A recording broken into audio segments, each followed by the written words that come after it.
வேலூர் அருகே பட்டாசு ஆலையில் ஏற்பட்ட தீ விபத்தில் 6 பேர் உயிரிழப்பு. 4 அறைகள் தரைமட்டமான நிலையில் மேலும் 2 படுகாயம்.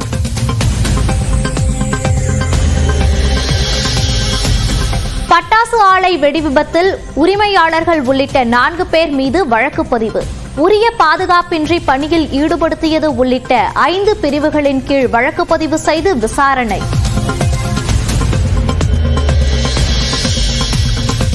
பட்டாசு ஆலை வெடிவிபத்தில் உயிரிழந்த 6 பேரின் குடும்பங்களுக்கு தலா 4 லட்சம் ரூபாய் நிதி உதவி. காயமடைந்தவர்களுக்கு தலா 1 லட்சம் ரூபாய் வழங்கவும் முதலமைச்சர் உத்தரவு. விக்கிரவாண்டியில் செயின்ட் மேரிஸ் பள்ளியில் கழிவுநீர் தொட்டியில் விழுந்து உயிரிழந்த சிறுமியின் உடல் பெற்றோரிடம் ஒப்படைப்பு. வீட்டுக்கு கொண்டுவரப்பட்ட உடலுக்கு உறவினர்கள் கண்ணீர் மல்க அஞ்சலி.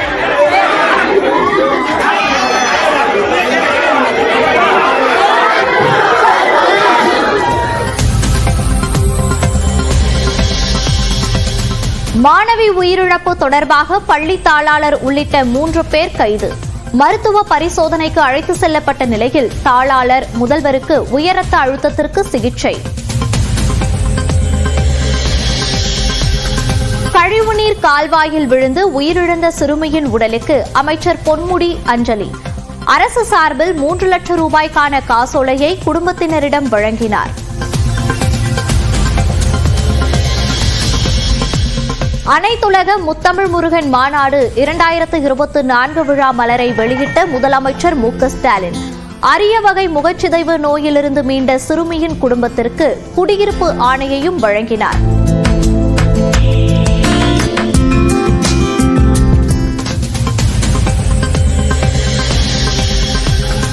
சென்னை பனையூர் பாமக அலுவலகத்தில் 5 மாவட்டங்களைச் சேர்ந்த 15க்கும் மேற்பட்ட மாவட்ட செயலாளர்களுடன் அன்புமணி ஆலோசனை. 2026ஆம் ஆண்டு சட்டமன்ற தேர்தலில் எப்படி பணியாற்ற வேண்டும் என அறிவுரை வழங்கியதாக தகவல்.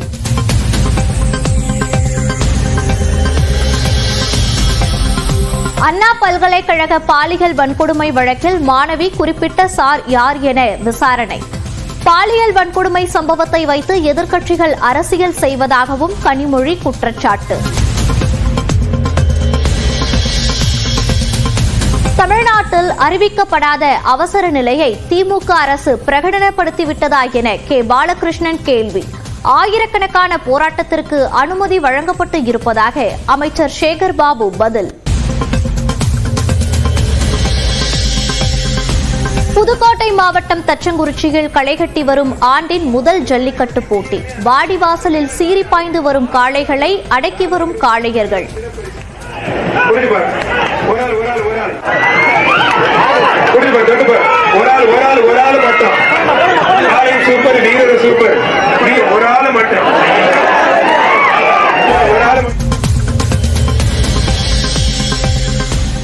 வேலூர் எம்பி கதிர் ஆனந்துக்கு சொந்தமான கல்லூரியில் 2வது நாளாக அமலாக்கத்துறை சோதனை. கல்லூரிக்கு வெளியே துப்பாக்கி ஏந்திய போலீசார் பாதுகாப்பு.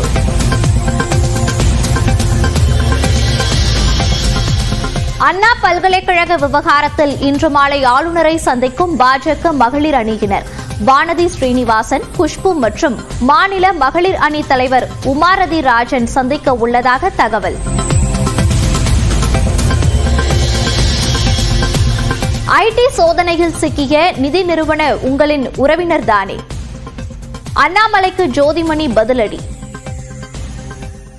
நான் கேட்குற ஒரே கேள்வி, 250 கோடி ரூபாய் டாக்குமெண்டோடவும் 13 கோடி ரூபாய் பணத்தோடும் பிடிபட்டிருக்கிறார். உங்கள் அக்காவின் கணவருடைய பார்ட்னர் இருக்கார். அவர் உங்கள் அக்காவின் கணவர் உங்களுக்கு சொந்தக்காரரா இல்லையா? அதிமுகவின் போராட்டத்திற்கு பாராட்டு தெரிவித்ததன் மூலம் கூட்டணிக்கு அண்ணாமலை தூது விடுகிறாரா என்ற பேச்சுகள் எழுந்திருக்கின்றன. மீண்டும் அதிமுகவுடன் இணைய இணக்கமான பாதைக்கு அண்ணாமலை மாறியிருக்கிறாரா என்ற கேள்வியும் எழுந்துள்ளது.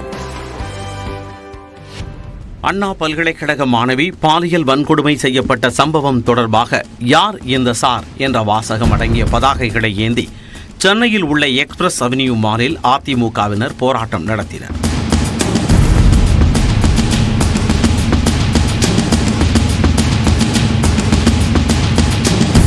இதை தனது எக்ஸ் பக்கத்தில் பகிர்ந்த பாஜக மாநில தலைவர் அண்ணாமலை, மாணவி விவகாரத்தை கையில் எடுத்து முக்கியமான கேள்வியை அதிமுக எழுப்பியுள்ளதாக பாராட்டு தெரிவித்தார். மேலும் யார் அந்த சார் என்ற அதிமுகவின் முழக்கத்தையும் அண்ணாமலை வழிமொழிந்தார்.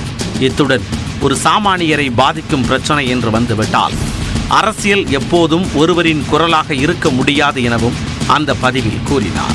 இதன் மூலம் வாருங்கள் இணைந்து போராடலாம் என அதிமுகவுக்கு அண்ணாமலை மறைமுகமாக அழைப்பு விடுக்கிறாரோ என்ற கேள்வி எழுந்துள்ளது.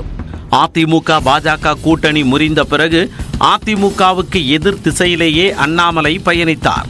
ஆனால் அவர் லண்டன் சென்று வந்த பின்னர் இணக்கமான திசையை நோக்கி திரும்பி உள்ளாரா என்ற கேள்வி எழுந்துள்ளது. அதற்கு காரணம் கடந்த 17ஆம் தேதி அளித்த பேட்டியில் 2026ஆம் ஆண்டில் அதிமுகவுடன் மீண்டும் கூட்டணி அமைப்பீர்களா என்ற கேள்விக்கு கூட்டணி இல்லை என மறுப்பு தெரிவிக்காத அண்ணாமலை பொறுத்திருந்து பாருங்கள் என பதிலளித்தார். பிஜேபியை பொறுத்தவரை நாங்கள் தெளிவா இருக்கோம். தமிழகத்தில் திமுக ஒழிக்கப்பட வேண்டும் என்பதில் எல்லாருமே தெளிவா இருக்கோம். வரங்கண்ணா, இப்ப திமுக ஒழிக்கப்பட வேண்டும்னா இப்ப நீங்க எல்லாம் ஒன்னா சேர்ந்தா தான் ஒழிக்க முடியுமா?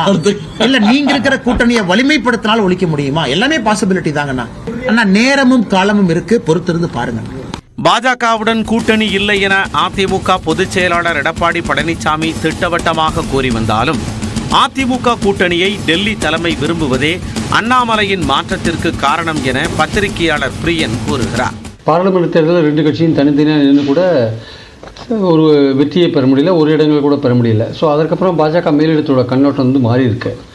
அவங்க அண்ணாமலைகிட்ட ரொம்ப கிளியராக சொல்லியிருக்காங்க, வரப்போகிற சட்டமன்ற தேர்தல் 26ல் திமுக எதிர்ப்பு ஓட்டுகளை நம்ம கன்சாலிடேட் பண்ணணும்னா நம்ம வந்து எப்போ வலுவான கூட்டணி அமைக்க வேண்டியிருக்கு. ஸோ வலுவான கூட்டணி அமைக்கணும்னா அதிமுக விட்டுட்டு வலுவான கூட்டணி அமைக்க முடியாது. அப்போது இனிமேல் நீங்கள் கொஞ்சம் அதிமுக பற்றின விமர்சனங்களை கம்ப்ளீட்டாக அவாய்ட் பண்ணுங்க அப்படின்ற மாதிரியான ஒரு விஷயம் வந்து அண்ணாமலைக்கு சொல்லப்பட்டிருக்கிறது. அதுதான் லண்டன்லேருந்து அவர் திரும்பின பிறகு அதிமுக பற்றின அவருடைய பார்வையை மாறி இருப்பதற்கு காரணம் அதுதான்.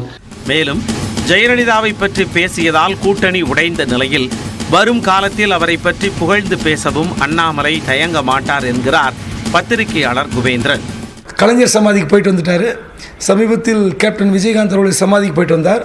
அடுத்து பிப்ரவரி மாதத்தில் நிச்சயமாக முன்னாள் முதலமைச்சர் ஜெயலலிதா அவருடைய சமாதிக்கும் சென்று அங்கேயும் சில வேஷங்களையும் கட்டுவார். ஏன்னா இப்போ நீங்கள் அதிமுக ஆதரிக்கிறன்ற விஷயத்தை கேட்டிருக்கீங்க. அங்கே போன பிறகு பாருங்கள், ஜெயலலிதா பற்றி பேட்டி கொடுத்ததுக்கு மேலாக அதுக்கெல்லாம் ஒரு பதில் சொல்லுகிற விதத்தில் அங்கே அவர் அடிக்க போகிற பல்ட்டி, அங்கே கொடுக்க போகிற பேட்டி இன்னும் பிரமாதமாக இருக்கும்.